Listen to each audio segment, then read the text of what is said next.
Are you dealing with a low inventory situation in your market right now? If you're like us, it's middle of winter.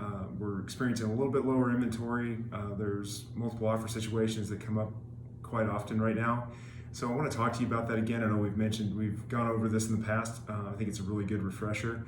So if you're dealing with multiple offer situations, I've got a few tips to help you really represent your buyers well and help them position themselves to really put in a strong offer and to get into the home that's going to meet their real estate needs.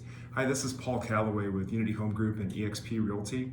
And first thing I would talk to you about with as far as negotiating in a multiple offer situation, start with your client, start with the buyer that you're representing, and really take the time to sit down with them, just like you would a seller in a listing presentation or when you're talking about a pricing strategy, price changes on a listing.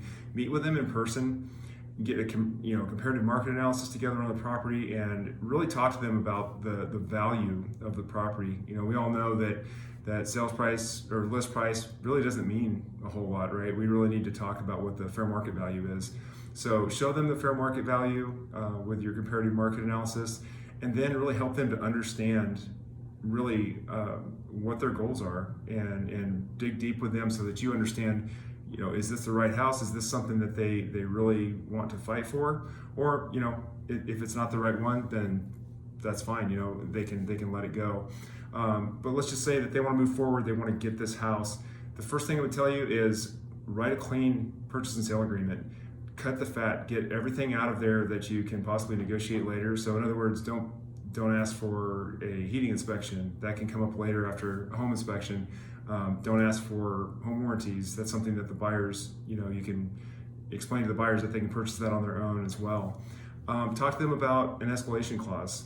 So in other words, I would explain to the buyer, this may be the only offer that you put in on this property. In other words, we may not get a chance to counteroffer. So, go forward with your highest and best with the idea of putting in a escalation clause where you're willing to go, $2,000, $5,000 above any competing offer, and then just put a limit on it. Again, this may be the one chance they have to purchase the property.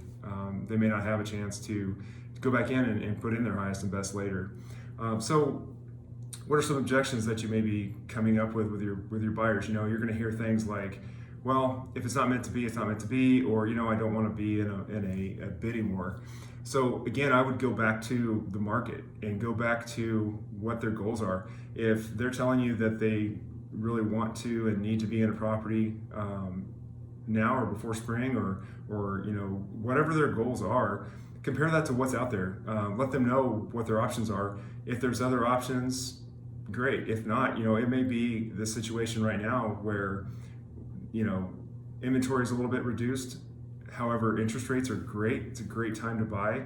And it may just be explaining to them that, hey, if this passes us by, there's a really good chance that other properties are going to come up with multiple offers as well, and we could continue to just go down this path. So it's really just a matter of explaining what their options are, helping them come to a conclusion that they want to put in the best offer that they possibly can. So hopefully these things have been helpful for you, and I hope that you'll keep an open mind when you're dealing with your multiple offer situations with your buyers, and that you'll keep opening those doors for your clients and making things happen. Hope you have a great rest of the day.